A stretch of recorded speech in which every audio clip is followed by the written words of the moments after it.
Hello everyone, welcome to crazy knowledge guru. इस video में हम लोग रासायनिक यौगिक केमिकल कंपाउंड का अध्ययन करेंगे। केमिकल कंपाउंड में हम लोग गैस, अम्ल, क्षार और इम्पोर्टेंट केमिकल फार्मूला का अध्ययन करेंगे। इसको हम लोग 3 वीडियो में कंप्लीट करेंगे। एक वीडियो में हम लोग गैस का अध्ययन करेंगे, दूसरे वीडियो में हम लोग अम्ल क्षार का अध्ययन करेंगे और तीसरे वीडियो में इम्पोर्टेंट केमिकल फार्मूला का अध्ययन किया जाएगा। तो गैस से संबंधित जो पार्ट 1 वीडियो है इसको हम लोग कंप्लीट करा रखे हैं। इस वीडियो हम लोग अम्ल क्षार का अध्ययन करेंगे, यानी अम्ल क्षार के जितने भी केमिकल कंपाउंड है उनका हम लोग अध्ययन करेंगे। और पार्ट 3 यानी वीडियो पार्ट 3 में हम लोग इम्पोर्टेंट केमिकल फार्मूला का अध्ययन करेंगे। ठीक है, तो आप समझ गए होंगे किस तरह हम लोग का अध्ययन करना है। अम्ल जो होता है वो 2 भागों में डिवाइड किया गया है, अकार्बनिक एसिड, इनऑर्गेनिक एसिड और ऑर्गेनिक एसिड। अकार्बनिक एसिड क्या होता है? वे अम्ल जो खनिजों से तैयार किए जाते हैं, ध्यान दीजिएगा, खनिजों से तैयार किए जाते हैं, खनिज अम्ल या अकार्बनिक अम्ल, इनऑर्गेनिक एसिड कहते हैं। जो अम्ल खनिजों से तैयार किए जाते हैं उन्हें खनिज अम्ल या क्या कहते हैं, इनऑर्गेनिक एसिड कहते हैं। आई होप आप समझ गए होंगे कि इनऑर्गेनिक एसिड क्या होता है। इसके उदाहरण के लिए देखिए हाइड्रोक्लोरिक एसिड, सल्फ्यूरिक एसिड और नाइट्रिक एसिड और इत्यादि। हाइड्रोक्लोरिक एसिड को हाइड्रोजन क्लोराइड के नाम से भी जाना जाता है। सल्फ्यूरिक एसिड देखिए यह अम्लों का राजा होता है। ठीक है, चूंकि अकार्बनिक अम्ल को प्रयोगशाला में तैयार किया जाता है इसलिए इन्हें मैन मेड या सिंथेटिक एसिड्स या इनऑर्गेनिक एसिड भी कहते हैं। मैन मेड यानी मानव निर्मित, सिंथेटिक एसिड यानी कृत्रिम एसिड। कृत्रिम एसिड यानी मानव द्वारा जो निर्मित यानी प्रयोगशाला में तैयार हो रहा है, तो मानव निर्मित। सिंथेटिक का मतलब होता है कृत्रिम, यानी कृत्रिम एसिड है। इनऑर्गेनिक एसिड क्या होता है? कृत्रिम एसिड है। तो आप समझ गए होंगे इनका 3 नाम होता है, man made, synthetic acid, inorganic acid और क्या होता है, मिनरल एसिड। ध्यान रखिएगा। देखिए एसिड स्ट्रॉन्ग या वीक हो सकते हैं, एसिड जो होते हैं स्ट्रॉन्ग या वीक हो सकते हैं। ठीक है, मगर ज़्यादातर जो इनऑर्गेनिक एसिड होता है वो क्या होता है, स्ट्रॉन्ग ही होता है। ठीक है, सभी अकार्बनिक अम्ल स्ट्रॉन्ग होते हैं, केवल कार्बोनिक एसिड वीक होता है। देखिए सभी इनऑर्गेनिक एसिड जो होते हैं ज़्यादातर वो क्या होता है, स्ट्रॉन्ग ही होते हैं। केवल कार्बोनिक एसिड एक ऐसा एसिड है जो क्या होता है, वीक होता है। ठीक है, ये कुछ बेसिक था जो जनरली हम लोग को इनऑर्गेनिक एसिड के बारे में जानकारी होनी ही चाहिए। नहीं समझते हैं। कार्बनिक अम्ल वे कार्बनिक यौगिक जिनमें अम्लीय गुण होते हैं कार्बनिक अम्ल कहलाते हैं। ध्यान दीजिएगा, कार्बनिक यौगिक क्या होता है? ऐसा यौगिक जिसमें कार्बन की उपस्थिति हो, क्या कहलाता है? कार्बनिक यौगिक कहलाता है। और देखिए कार्बनिक यौगिक में अम्लीय गुण होते हैं, क्या कहलाते हैं? कार्बनिक अम्ल कहलाते हैं। ठीक है, जिन कार्बनिक यौगिकों में कार्बोक्सिलिक समूह COOH उपस्थित होता है उन्हें कार्बोक्सिलिक अम्ल कहते हैं। देखिए जिन कार्बनिक यौगिकों में क्या उपस्थित हो, कार्बोक्सिलिक समूह, कार्बोक्सिलिक समूह क्या होता है, COOH उपस्थित हो, उन्हें कार्बोक्सिलिक अम्ल कहते हैं। देखिए एक क्रियात्मक समूह होता है, फंक्शनल ग्रुप होता है, उनमें CHO जैसे क्या हो गया, एल्डिहाइड हो गया, कीटोन हो गया। एक क्रियात्मक समूह होता है, फंक्शनल ग्रुप होता है, जैसे कीटोन हो गया, एल्डिहाइड हो गया, एल्कोहल हो गया। उसी तरह कार्बोक्सिलिक एसिड होता है, उसका क्या होता है, COOH होता है। ठीक है, अब जिन कार्बनिक यौगिकों में कार्बोक्सिलिक समूह COOH उपस्थित होता है उन्हें कार्बोक्सिलिक अम्ल कहते हैं। आई होप आप समझ गए होंगे।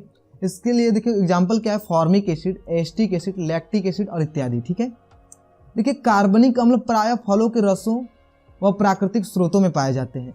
यही कारण होता है कि ये क्या होते हैं, वीक एसिड होते हैं। कार्बनिक अम्ल क्या होते हैं, वीक एसिड होते हैं, और अकार्बनिक एसिड जो होते हैं वो क्या होते हैं, स्ट्रांग होते हैं। देखिए ये कहाँ से प्राप्त किए जाते हैं, फलों के रसों और प्राकृतिक स्रोतों से, इसलिए ये क्या होते हैं, वीक एसिड होते हैं। ठीक है, तो इस चीज़ को ध्यान में रखिएगा।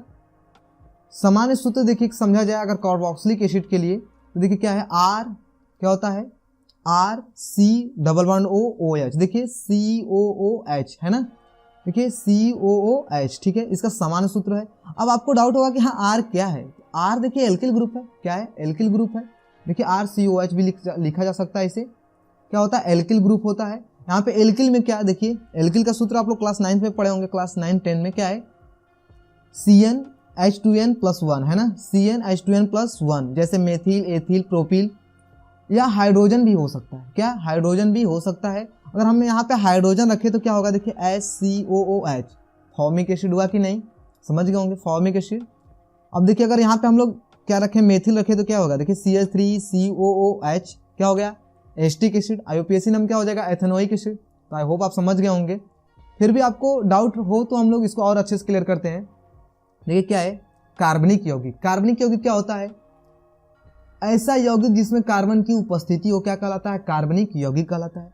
अगर कार्बनिक यौगिक में एक ग्रुप क्या जुड़ जाए, क्रियात्मक समूह फंक्शनल ग्रुप COOH जुड़ जाए, COOH जुड़ जाए तो क्या होता है, वो कार्बोक्सिलिक अम्ल कहलाता है। समझ गए, कार्बनिक यौगिक में यदि क्रियात्मक समूह फंक्शनल ग्रुप COOH जुड़ जाता है तो किस में कन्वर्ट हो जाता है, कार्बोक्सिलिक एसिड में कन्वर्ट हो जाता है। अब इसके एग्जाम्पल देखिए क्या है, फॉर्मिक एसिड।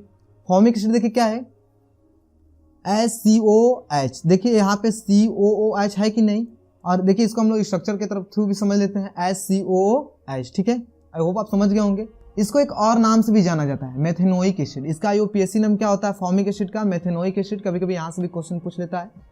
ठीक है, एस्टिक एसिड। एस्टिक एसिड देखिए क्या है, CH3COOH। अब इसमें देखिए क्या ग्रुप जुड़ा हुआ है, फंक्शनल ग्रुप COOH। स्ट्रक्चर देख लेते हैं, CH3C11OOH क्या होता है, एस्टिक एसिड या एथेनोइक। इसे एथेनोइक एसिड के नाम से भी जानते हैं। ठीक है, इस चीज को भी ध्यान में रखिएगा। इसका एस्टिक एसिड का आईयूपीएसी नाम क्या होता है, एथेनोइक एसिड होता है। Lactic acid. लैक्टिक एसिड का सूत्र क्या होता है, देखिए CH3CHOOH। ठीक है, देखिए इसमें एक ग्रुप जुड़ा हुआ है COOH। ठीक है, क्या होता है, कार्बोक्सिलिक एसिड को देखिए तो इसका स्ट्रक्चर समझा जाता है। देखिए क्या है, CH3CHOOH। ठीक, क्या है, लैक्टिक एसिड है। तो देखिए क्या है, कार्बनिक यौगिक में, देखिए कार्बनिक यौगिक में यदि C11OOH या COOH समूह क्या होता है, जुड़ जाता है तो क्या हो जाता है, कार्बोक्सिलिक एसिड। और इन्हीं अम्लों को हम लोग क्या कहते हैं, कार्बनिक अम्ल कहते हैं। समझ गए होंगे आप, इन्हीं अम्लों को हम लोग क्या बोलते हैं, कार्बनिक अम्ल बोलते हैं। आई होप आप समझ गए होंगे। अगर समझ में आया हो तो प्लीज कमेंट करके हमें जरूर बताइए। देखिए कार्बनिक अम्ल जो होते हैं उनको हम लोग समझते हैं, कहाँ से क्वेश्चन बनता है। देखिए फॉर्मिक एसिड। फॉर्मिक एसिड क्या होता है, देखिए यह लाल चींटियों, देखिए शहद की मधुमक्खियों यानी शहद की मक्खियों यानी मधुमक्खी जो होती हैं, बिच्छू तथा बर्रों के डंकों में पाए जाते हैं। देखिए यहाँ पे चींटी, मधुमक्खी, बिच्छू और बर्रों के डंकों में क्या पाया जाता है, फॉर्मिक एसिड पाया जाता है। तो क्वेश्चन बनता है कि लाल चींटी में कौन सा अम्ल पाया जाता है, तो फॉर्मिक एसिड। कभी कभी बन जाएगा, इन्हीं में से क्वेश्चन क्या होता है, बनता है। ठीक है, देखिए एस्टिक एसिड। एस्टिक एसिड किस में पाया जाता है, सिरका में पाया जाता है। और ध्यान देखिएगा 3 to 4, ध्यान दीजिएगा 3 to 4 जो होता है, 3 से 4% सिरका में एस्टिक एसिड क्या किया जाता है, पाया जाता है। तो कभी कभी क्वेश्चन बन जाता है। ठीक है, यहाँ से भी। ठीक, देखिए लैक्टिक अम्ल। लैक्टिक अम्ल किस में पाया जाता है, दूध और दही। ठीक है, दूध और दही में कौन सा अम्ल पाया जाता है, लैक्टिक अम्ल। इससे संबंधित एक नोट ध्यान में रखिएगा, मांसपेशियों में इसी अम्ल के एकत्रित हो जाने के कारण ही थकावट पैदा होती है। जो मांसपेशियां होती हैं, मसल्स होती हैं, उनमें क्या होता है, लैक्टिक अम्ल जो होता है जोड़ों में इकट्ठित हो जाता है, तो उस वजह से क्या महसूस होता है, थकावट सी महसूस होती है। ठीक है, तो यहाँ से भी क्वेश्चन बना है। ठीक है, एसएससी में पूछा गया क्वेश्चन है। देखिए साइट्रिक अम्ल। साइट्रिक अम्ल देखिए क्या है, नींबू, संतरे और अनेक खट्टों फलों में साइट्रिक अम्ल पाया जाता है। तो नींबू, संतरे और ध्यान में रखिएगा जो खट्टे फल होते हैं उनमें क्या पाया जाता है, साइट्रिक अम्ल पाया जाता है। और नींबू के रस में 6 से 7% तक साइट्रिक अम्ल पाया जाता है। 6 से 7% तक साइट्रिक अम्ल पाया जाता है। तो इस चीज़ को भी ध्यान में रखिएगा। नेक्स्ट है टार्ट्रिक अम्ल। देखिए टार्ट्रिक अम्ल जो होता है यह प्राकृतिक रूप से अनेक फलों जैसे अंगूर, केला, इमली इत्यादि में पाया जाता है। तो यहाँ से क्वेश्चन कई बार बना है कि अंगूर में कौन सा अम्ल पाया जाता है, तो टार्ट्रिक अम्ल। इमली में कौन सा अम्ल पाया जाता है, तो टार्ट्रिक अम्ल। ठीक है, ऑक्जेलिक अम्ल। ऑक्जेलिक अम्ल देखिए क्या है, टमाटर के रस और पालक में। तो पालक में सबसे प्रचुर मात्रा में ऑक्जेलिक अम्ल पाया जाता है। ठीक है, और यहाँ से क्वेश्चन एसएससी में पूछा गया भी है। ठीक है, मैलिक अम्ल। मैलिक अम्ल देखिए सेव में पाया जाता है, ध्यान में रखिएगा। नेक्स्ट है अकार्बनिक एसिड। देखिए अकार्बनिक एसिड को हम लोग समझते हैं सल्फ्यूरिक एसिड, H2SO4। इसका सूत्र क्या होता है, फार्मूला क्या होता है, H2SO4। ध्यान में रखिएगा फार्मूला H2SO4। इसे अम्लों का राजा व गंधक का अम्ल भी कहते हैं। ठीक है, सल्फ्यूरिक एसिड को गंधक का अम्ल व अम्लों का राजा के नाम से भी जाना जाता है।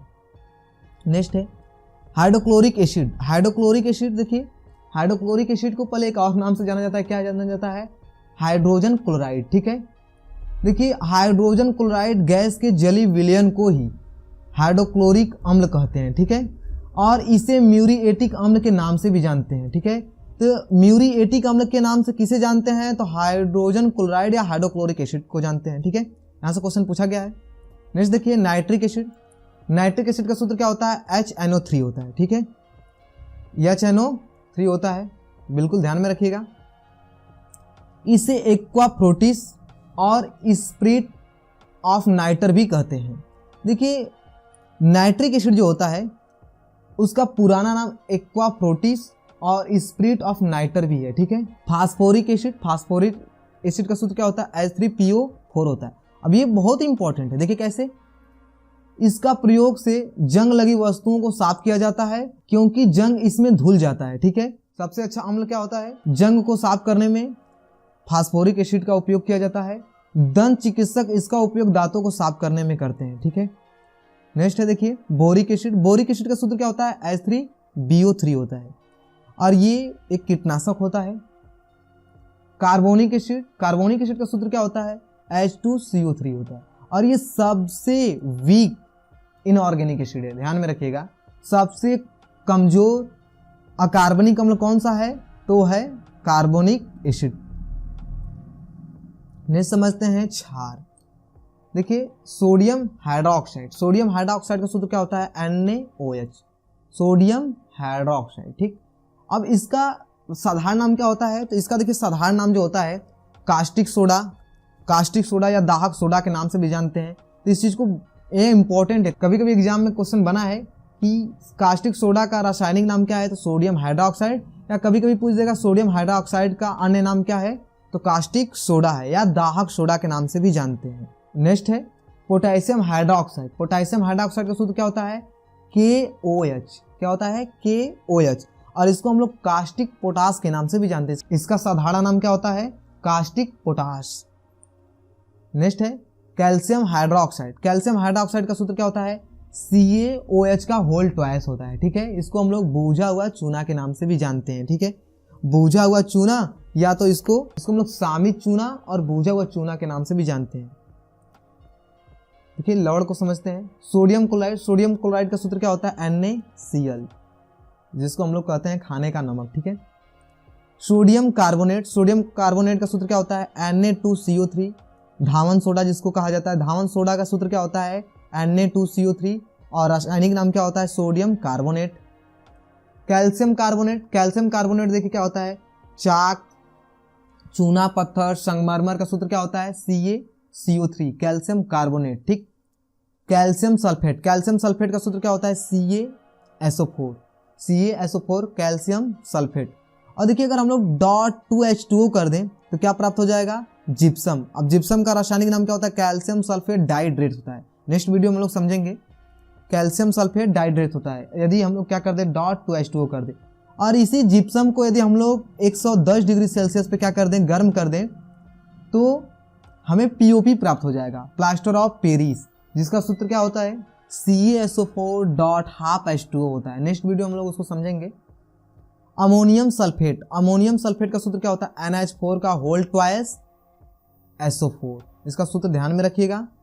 नेक्स्ट है नाइट्रेट पोटेशियम, नाइट्रेट पोटेशियम का रासायनिक सूत्र क्या होता है, KNO3। तो आई होप आपको हमारा वीडियो पसंद आया होगा।